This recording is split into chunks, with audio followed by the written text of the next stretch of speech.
ada 100% SU.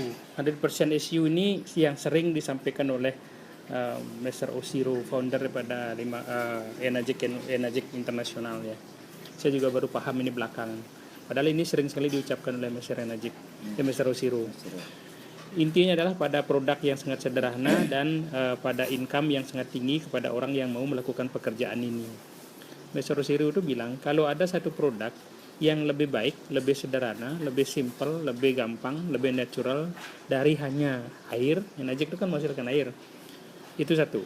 Yang kedua, kalau ada satu sistem yang membayar Anda jauh lebih tinggi, lebih bagus dari Enagic ini, karena end of the day-nya pada ketika sudah 6C ke atas, pengembalian income kepada distributor itu sampai dengan 70%. Nanti Pak Mul pada kalau sudah sampai pada tahap itu baru mulai merasakan gimana Enagic ini bisa memberikan income begitu tinggi. Nah, kalau ada satu perusahaan yang bisa membayar lebih tinggi daripada itu, tinggalkan Enagic, tinggalkan Mr. Oshiro, gitu dibilang. Kenapa sampai seperti itu? Karena menurut Mr. Oshiro yang terpenting itu bukan produknya, yang terpenting itu bukan ini gitu, bukan produknya yang hebat, bukan bayarannya yang tinggi. Padahal sudah hebat sekali, tapi ini nggak penting katanya. Karena yang paling penting itu sebenarnya adalah ini, kitanya sendiri, manusianya sendiri, si pemilik mesin itu. Nah, karena kalau orang ini sudah bagus, materinya, personalitinya bagus, dan semua di pribadinya bagus, apapun produk yang dia pegang, kamu nggak usah khawatirkan tentang hidup, kamu kan hidup gitu. Berarti kalau kitanya udah hebat, produk ini bisa ngikuti apa aja kita jual jadi bagus. Kalau produknya sudah hebat, sistem seperti apapun kita bisa kerjakan dengan sangat baik. Nah, sekarang gimana kita memahami 100% SU dalam kaitannya dengan apa yang kita miliki sekarang. Yang sering orang tidak paham nih, bahwa sebenarnya ketika Pak Mul beli ini produk, beli ini Enagic, kan dapat ID, distributor number, serial number 1 sekian gitu kan. Nah, apa sebenarnya yang kita miliki di sini? Bahwa yang sebenarnya kita miliki di sini adalah sebuah perusahaan. Realnya dari ID ini yang kita miliki adalah sebuah perusahaan, franchise dari katakanlah Circle K atas nama Mulyadi, kontrak 5 tahun 10 tahun. Perusahaan bernama Enagic, franchise dari Enagic atas nama Mulyadi. Ya enggak? PT ini, perusahaan ini bernama Mulyadi. Nah, sama dengan perusahaan saya bernama Puridea. Ini kan real sebuah perusahaan toh. Ini juga real, atas nama Mulyadi, atas nama Wayan Martayasa. Nah, sekarang bagaimana kita bisa melihat ini sebagai sebuah perusahaan? Perusahaan Puridea ini perusahaan lokal. Hanya di domestik, hanya di Indonesia katakanlah, bahkan hanya di Bali. Perusahaan yang bernama Mulyadi ini perusahaan internasional. Nah, sekarang gimana ngelihatnya sebagai sebuah perusahaan supaya kita bisa merasakan benar-benar ini adalah sebuah perusahaan. Contoh, perusahaan ini punya kantor di Jakarta, punya kantor di Surabaya, di Indonesia. Nah, Pak Mulyadi mau pakai meeting room mereka. Meeting room kantor yang ada di Jakarta, meeting room kantor yang ada di Surabaya. Saya mau pakai meeting room yang ada di Puridea. Saya mau buat event di Puridea. Saya mau kumpulkan anak-anak, mau training tim, atau saya mau prospek orang, 20 orang. Saya telepon Weda, sekretaris saya. Weda, bisa nggak tolong siapin ruangannya? Karena dia tahu persis siapa saya, siap Pak Ihan. Nah, ini sama. Ketika Pak Mul mau pakai meeting room yang ada di Jakarta, Pak Mul telepon staf di Jakarta. Misal stafnya adalah Farah. Telepon Mbak Farah. Itu ada memang orangnya. Ada orangnya. Farah di Surabaya namanya Dian. Ini telepon ini, Mbak Farah, saya mau Jakarta hari Senin. Jam 11 pagi meeting roomnya boleh nggak saya pakai? Nah, Mbak Farah akan bilang, Anda siapa? karena dia tidak kenal kita. Nggak kenal Pak Mul. Nama saya Mulyadi. Oke, dari mana Pak? Dari Denpasar. Pak Mulyadi, nomor ID Anda berapa? Kalau Pak Mulyadi tidak bisa nyebutin nomor ID, sorry Pak, Anda bukan bos saya. Anda tidak bisa pakai meeting room ini. Gitu. Karena kita bisa nyebutin ID kita. Pak Farah, ID saya nomor sekian-sekian. Oke Pak, maaf meeting roomnya jam 11-nya lagi penuh. Boleh nggak digeser ke jam 2 misalnya? Seperti itu. Surabaya juga seperti itu. Nah, kita punya kantor Jakarta, bayangin kalau kita mesti range 20 orang di tempat lain, di hotel atau di mana. Dan Jakarta ini kantornya di pusatnya bisnis. Surabaya juga di pusat bisnis. Di mana-mana Enaji itu selalu menempatkan kantornya di pusat-pusat bisnis di seluruh dunia. Nah, berarti kita punya kantor nih di seluruh dunia ini mungkin sekarang ini sekitar 30-an.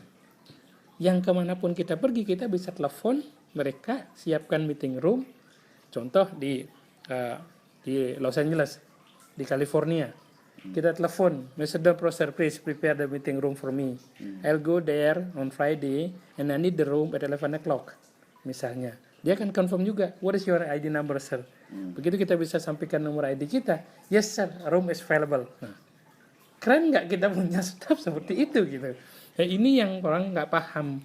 Nah, setelah ini, kemudian Puridia ini pemegang sahamnya kan ada, ya enggak? Perusahaan ini pemegang sahamnya, kalau di Puridia pemegang sahamnya ada 3, ada Wayan, ada Dewo, ada Raras. Nah, berarti ini masing-masing mempunyai komposisi, anggaplah 30 gitu misalnya. Di perusahaan bernama Mulyadi, pemegang sahamnya 100% adalah SU. 100% adalah Mulyadi. Berarti yang punya tanggung jawab ngebesarin perusahaan ini maju, mundur, kiri, kanan. Maju mundurnya si Puridia tergantung pada si pemilik, si pemegang saham. Maju mundurnya perusahaan bernama Mulyadi tergantung 100% sama si pemilik perusahaan Mulyadi. Berarti pada titik ini kita no complaining. Tidak ada satu titik pun, 1% pun kita komplain kepada orang lain. Contoh, perusahaan Puridia ini saya, Dewo, dan Taras. Pak Mul, bantuin dong besarin Puridia. Kan tidak lucu. Mulyadi siapa? Nggak ada hubungannya sama perusahaan Puridia. Pak Alfon, bantuin dong gedein perusahaan saya. Kan tidak ada hubungannya. Sama. Pak Yan, bantuin dong besarin Mulyadi. No way. Nah, tapi apa yang kita miliki? Nah, sekarang si pemegang saham, kemudian ada perusahaan punya staff SDM, ya kan? Terus kita pingin ini perusahaan ini maju, maka si Puridia akan memanggil konsultan. Misalnya konsultan di bidang SDM untuk meningkatkan kualitas pekerja. Ada 100% SU. 100% SU ini yang sering disampaikan oleh Mr. Osiro, founder daripada Enagic Internasional ya. Saya juga baru paham ini belakangan. Padahal ini sering sekali diucapkan oleh Mr. Enagic, Mr. Osiro. Intinya adalah pada produk yang sangat sederhana dan pada income yang sangat tinggi kepada orang yang mau melakukan pekerjaan ini. Mr. Osiro itu bilang kalau ada satu produk yang lebih baik, lebih sederhana, lebih simple, lebih gampang, lebih natural dari hanya air. Enagic itu kan menghasilkan air. Itu satu.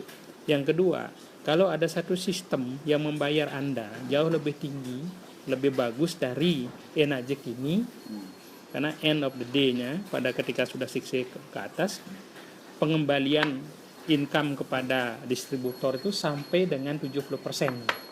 Nanti Pak Mul pada kalau sudah sampai pada tahap itu, baru mulai merasakan gimana Enagic ini bisa memberikan income begitu tinggi. Nah, kalau ada satu perusahaan yang bisa membayar lebih tinggi daripada itu, tinggalkan Enagic, tinggalkan Mr. Osiro, gitu dibilang. Kenapa sampai seperti itu? Karena menurut Mr. Osiro yang terpenting itu bukan produknya, yang terpenting itu bukan ini gitu. Bukan produknya yang hebat, bukan bayarannya yang tinggi. Padahal sudah hebat sekali. Tapi ini nggak penting katanya. Karena yang paling penting itu sebenarnya adalah ini. Kitanya sendiri. Manusianya sendiri, si pemilik mesin itu. Nah, karena kalau orang ini sudah bagus, materinya, personalitinya bagus, dan semua di pribadinya bagus, apapun produk yang dia pegang, kamu nggak usah khawatirkan tentang hidup, kamu akan hidup gitu. Berarti kalau kitanya udah hebat, produk ini bisa ngikuti apa aja kita jual jadi bagus. Kalau produknya sudah hebat, sistem seperti apapun kita bisa kerjakan dengan sangat baik. Nah, sekarang gimana kita memahami 100% SU dalam kaitannya dengan apa yang kita miliki sekarang.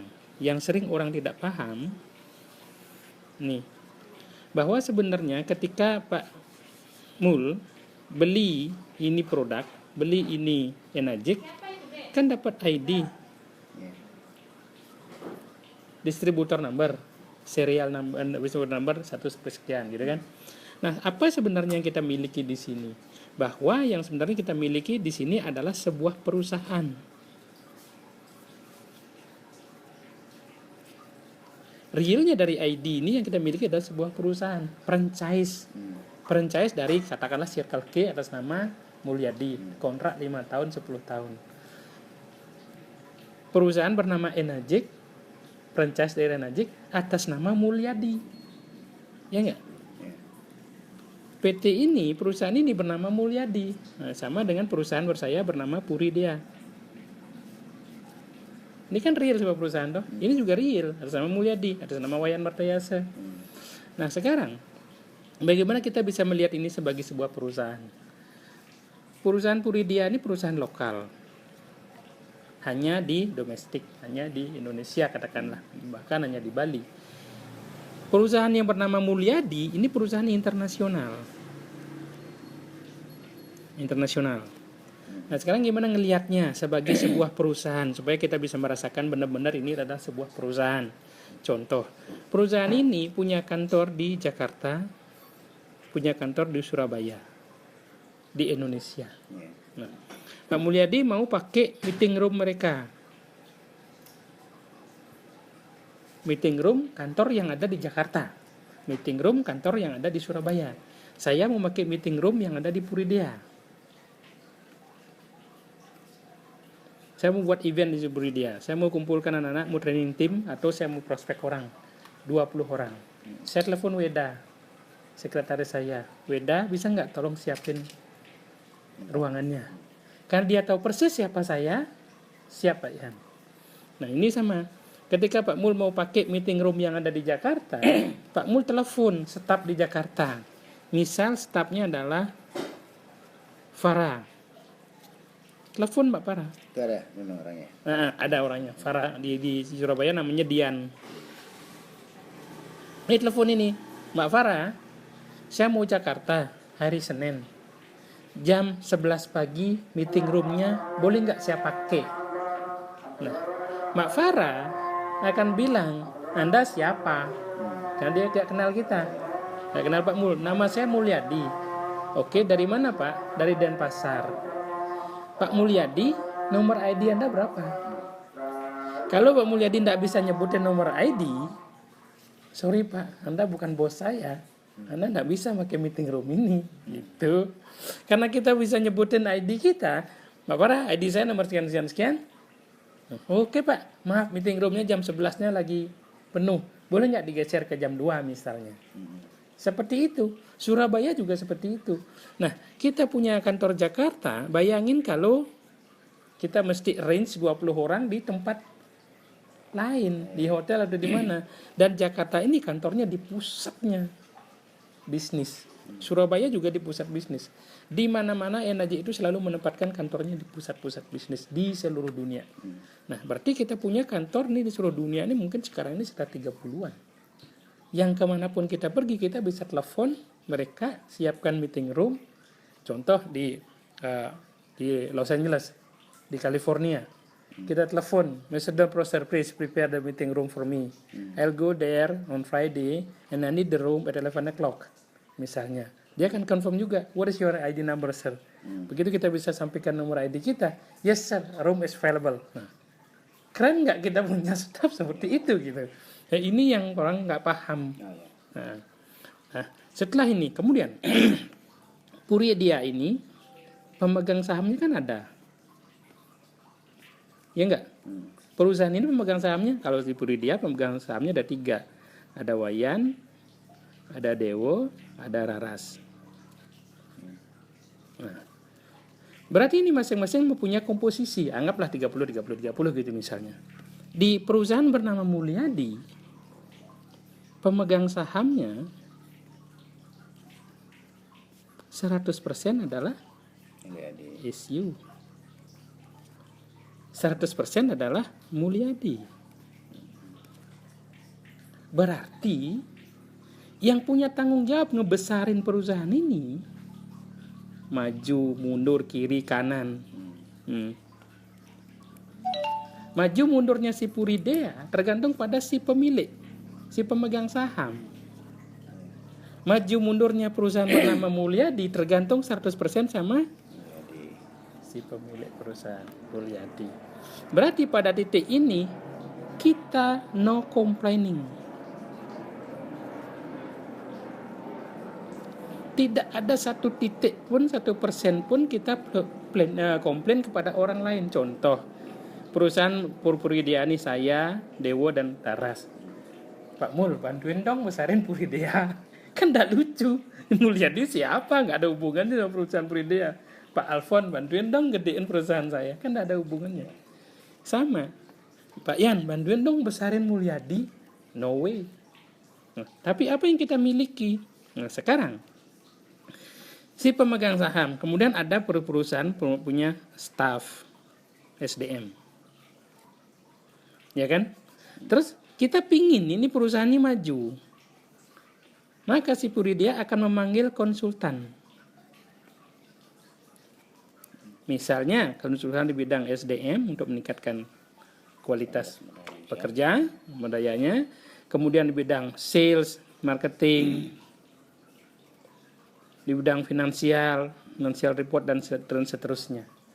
Saya, Puridia, memanggil para profesional, konsultan profesional di bidang ini untuk memberikan pelatihan, misal Tongdu Samwaringin, misalnya. Semua ini berbayar. Kita malah mencari para profesional untuk mengedukasi staf kita, untuk meningkatkan skill penjualan kita, untuk melakukan efisiensi dengan harapan bahwa semua ini profesional dan bisa dipakai, berbayar. Yang bayar siapa? Si pemegang saham. Nah, ini kan mereka cuma konsultan. Umumnya konsultan kan sifatnya advice, hanya menjadi penasehat aja kan. Ilmunya boleh pakai, boleh nggak pakai.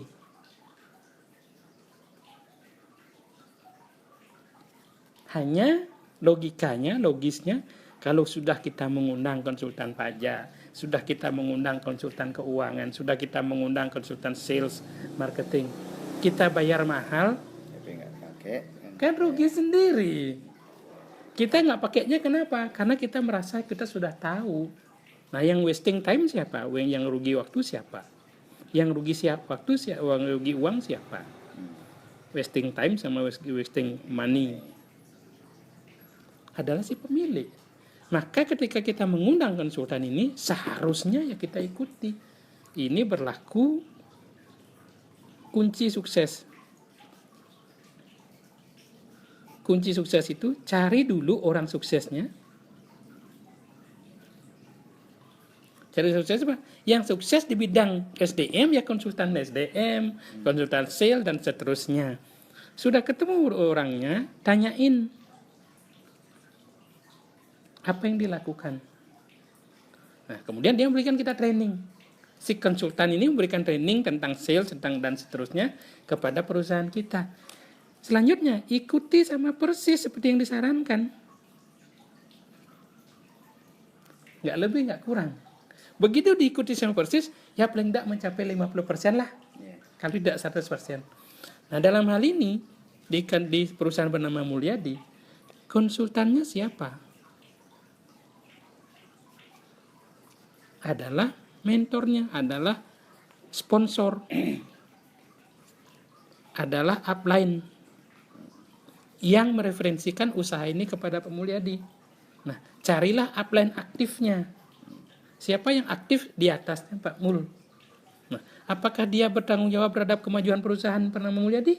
Tidak. Apakah si konsultan bertanggung jawab kepada perusahaan dia? Tidak. Dia hanya memberikan advice. Ini juga konsultan ini memberikan advice. Advice di bidang apa? Product knowledge. Advice di bidang apa? Cara melakukan marketing plan. Advice di bidang apa? Cara melakukan pengembangan usahanya dan seterusnya. Upline ini hanya sebatas konsultan. Ilmunya boleh dipakai, boleh tidak. Tapi kalau nggak dipakai, kembali lagi kita wasting time, wasting money. Ini harus dipahami dengan baik sehingga kita akan selalu konsul. Kita akan selalu consult kepada dia. Kalau sekarang masalahnya, kemana kita mencari mentor? Di sini juga, kalau ada si A, target pertama, konsultan A nggak aktif, kita cari konsultan B dan seterusnya. Kita yang aktif mencari konsultan-konsultan baru. Nah, di sini juga sama. Kalau upline-nya, sponsornya tidak aktif, kita loncat ke upline sponsor di atasnya. Kewajiban itu kita yang mencari sendiri. Cari sponsor aktif sebagai konsultan.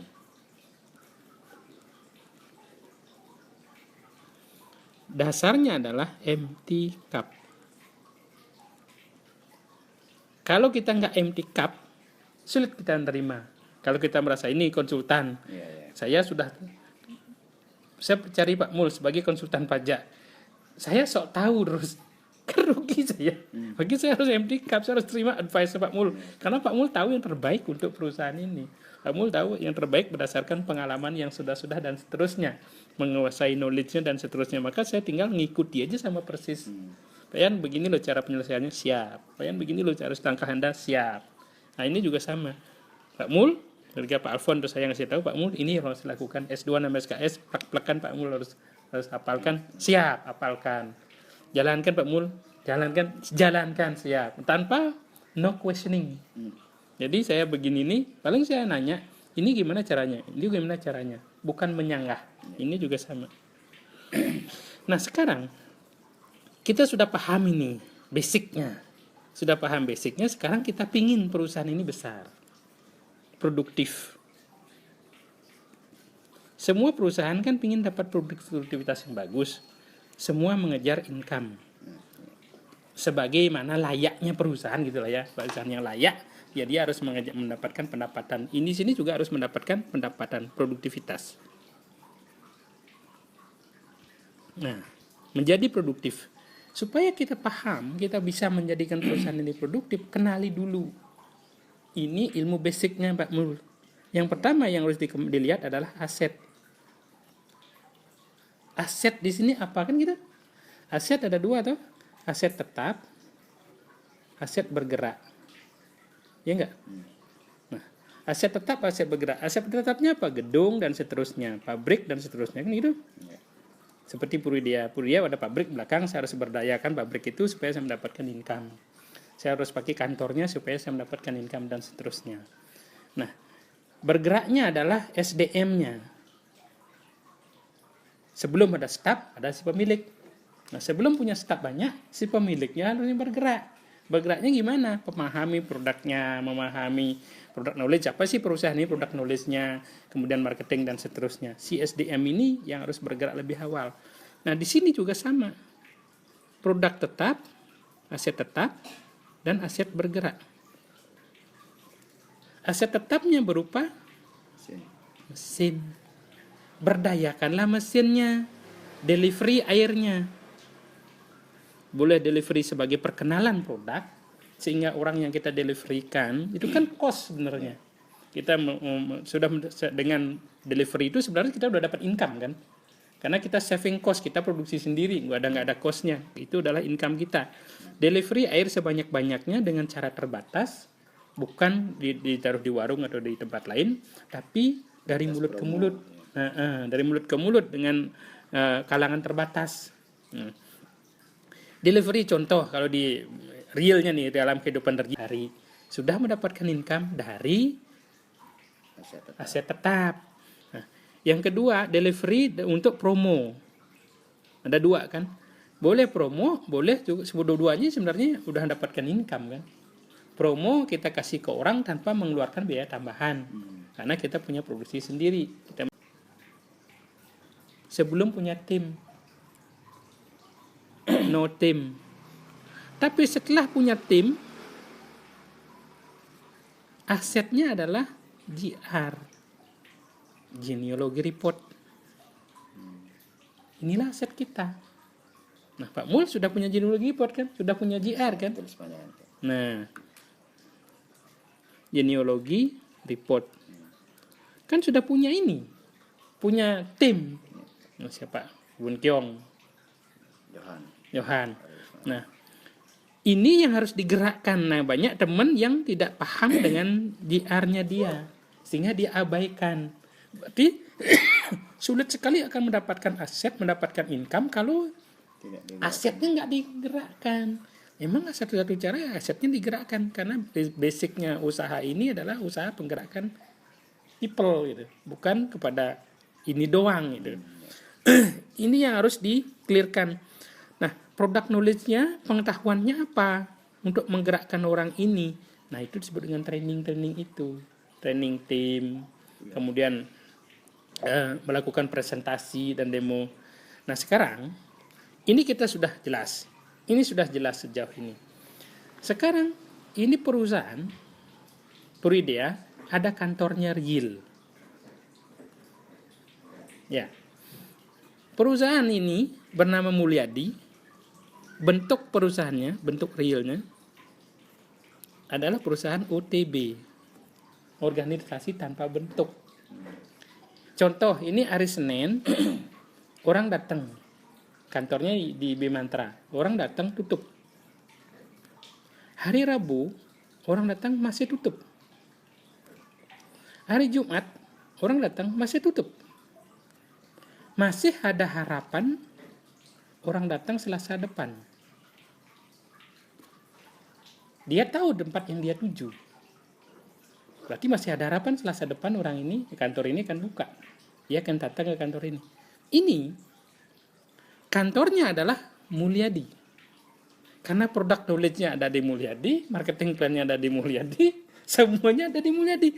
Berarti yang datang, yang mendatangi, yang membuka kantor ini adalah Mulyadi harus mendatangi orang. Sebanyak berapa? 15 kali sebulan. Buka, datangi orang, itu kita membuka kantor kita. Kalau Pak Mulyadi nggak pernah datangi orang, siapa yang tahu Pak Mulyadi itu punya kayangan motor? Siapa yang tahu Pak Mulyadi punya marketing plan? Siapa yang tahu Pak Mulyadi punya sistem jaringan? Nggak ada yang tahu. Berarti Mulyadinya yang harus bergerak 15 kali sebulan. Ini baru berlaku namanya hukum probabilitas. Di sini nih number, di sini nih juga number. Di sini kuat-kuatan produksi, mebel dan lain sebagainya. Jumlahnya diperbanyak, marketingnya diperkuat. Ini nggak ada produknya. Produknya the product is you. Gitu. Berarti Mulyadinya lo sering-sering ketemu orang. Apa yang disampaikan? S26 SKS. Di S26 SKS ini sudah jelas ada produknya, product knowledge berupa video. Sekarang udah zaman bagus, zaman kita nggak perlu lagi cuap-cuap, ada videonya 16 menit. Tahu Pak Muldin? Gimana sih dapat? Nah, ada di internet, namanya video edukasi Kangen Water Indonesia. Cari linknya di internetnya, ada, download di handphone. Nah, ketika kita menjelaskan kepada orang yang tadi itu kan S26 SS pembukaannya, you mau kaya nggak? Kenapa kita sampaikan itu? Karena itu tidak semua orang pertamanya berani. Maka kita buka mindsetnya. You mau kaya enggak? Pada dasarnya ya kemudian yang kita katakan, you mau kaya enggak? You mau sehat enggak? You mau punya kebebasan waktu enggak? Semua orang pada dasarnya mencari itu. Toh. Nah, Pak Mul ntar berangkat ke Manado kan tujuannya mencari itu. Toh. Nah, terpisah dari keluarga malah kan gitu. Nah, di situ sebenarnya waktu kita dipertaruhkan gitu. Nah, kalau you mau kaya, ini ada satu cara untuk melakukannya. Saya punya yang namanya 8 point system. Nah, sebelum menuju 8 point system di produk ini, ada yang namanya rutinitas hidup yang dijelaskan sama Aras yang seperti ini. Nah, ini bisa dijelaskan dalam berbagai versi. Tergantung kita sudah paham apa enggak. Begitu kita sudah memahaminya, versinya bisa macam-macam. Kita tidak harus menulis seperti ini, tapi bisa juga disampaikan dalam bentuk cerita contoh. Nah, kamu kerja di mana sekarang? Katakanlah kerja di suatu perusahaan instansi itu.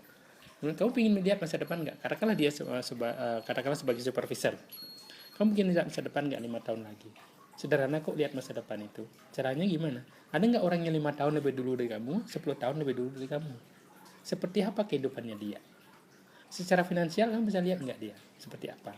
Secara kesehatan kamu bisa lihat nggak? Secara stressing hidupnya, quality life-nya, kamu bisa lihat nggak? Nah, kalau sudah melihat persis di depan mata, seperti itukah yang kamu inginkan? Kalau kamu menginginkan seperti itu, go ahead. Jalankan hidup ini. Seperti yang diinginkan.